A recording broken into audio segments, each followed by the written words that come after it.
रेगिस्तान के गर्भ में दफन, जहां लू की लपटें और रेत के तूफान राज करते हैं, एक प्राचीन हवेली खंडहर के रूप में खड़ी थी। उसके बारे में अजीबोगरीब कहानियां गांवों तक पहुंचती थीं, फुसफुसाहटों की तरह हवा में तैरती थीं। कुछ उसे भूतों का अड्डा कहते थे, तो कुछ शापित सोने का खजाना छिपा हुआ मानते थे। वीरेंद्र, जिज्ञासा और साहस से भरा एक युवा पुरातत्वविद, इन कहानियों से अंधा नहीं हुआ था। उसकी नजर में वह हवेली एक अनसुनी कहानी का खजाना थी और उसे उजागर करना था। हवेली तक पहुंचना ही एक अग्नि परीक्षा थी। लू के थपेड़ों से बचते हुए, रेत के रेडार पर संतुलन साधते हुए वीरेंद्र जैसे किसी प्राचीन पहेली के टुकड़े खोज रहा था। आखिर में जर्जर दरवाजे को धक्का देकर धूल भरे अंधकार में प्रवेश किया। मकड़ियों के ताने नेत्रहीन बल्ले की तरह चेहरे से टकराए। सन्नाटा कर्णपटों को चीरता हुआ प्रवेश कर गया। एक दिया जलाकर वीरेंद्र ने चारों ओर देखा। दरारों से चांदनी की धारियां फर्श पर बिछी थीं। टूटे हुए दीवारों पर अस्पष्ट चित्र टिमटिमिलाते थे।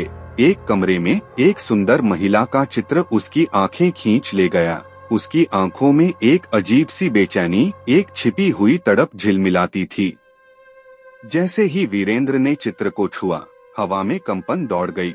दीवारों पर चित्र हिलने लगे। उनकी नजरें वीरेंद्र पर टिकी। धीरे धीरे मुंह हिलने लगे, जैसे कुछ कहना चाहते हो। वह डर नहीं रहा, बस एक जुनून की आग उसके अंदर भड़क उठी। उसे समझना था, उनकी कहानी जाननी थी।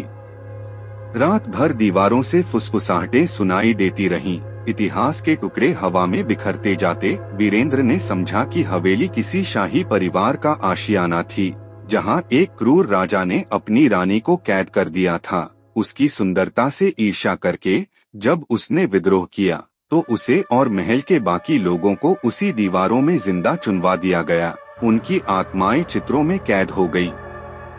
वीरेंद्र ने निर्णय लिया। उसने महल की शोध जारी रखी। प्राचीन ग्रंथों से उन शापित आत्माओं को मुक्ति देने का तरीका खोजा। हफ्तों की मेहनत के बाद उसे एक पत्थर का ताबूत मिला, जिसमें राजा का कंकाल पड़ा था। उस कंकाल के साथ उसके पापों को दफनाने का अनुष्ठान करना ही समाधान था। जब वीरेंद्र ने अनुष्ठान पूरा किया, तो जमीन कांपने लगी। दीवारों पर चित्र चीखने लगे। उनकी आकृतियां विकृत हो गईं। फिर एक अंधकारपूर्ण हवा का झोंका आया, हवेली को हिलाते हुए, और फिर सन्नाटा छा गया। सुबह की चांदनी में हवेली अब अलग नजर आ रही थी। चित्र अब शांत थे। उनकी आंखों में अब दर्द नहीं था, एक शांति छाई थी। वह महल अब बस खंडहर नहीं था, वह एक मुक्ति का प्रतीक बन गया था।